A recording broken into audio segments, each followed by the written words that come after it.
দেখেন এটা হয়েছে চাইনিজ রূপচাঁদা। দেখেন কোনগুলা কালো চাঁদা। হ্যাঁ এগুলো 1000 টাকা কেজি।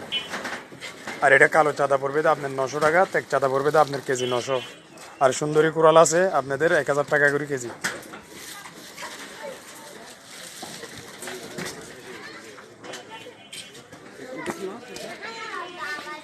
কোনটা আঙ্কেল? এটা সুরমা। সুরমা মাইটটা।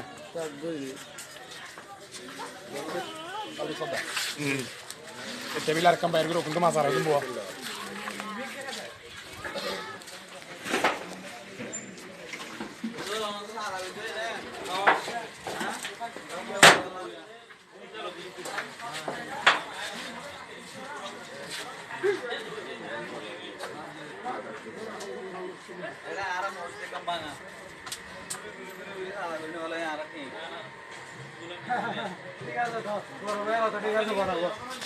দিলে অত টাকা দিয়ে হলো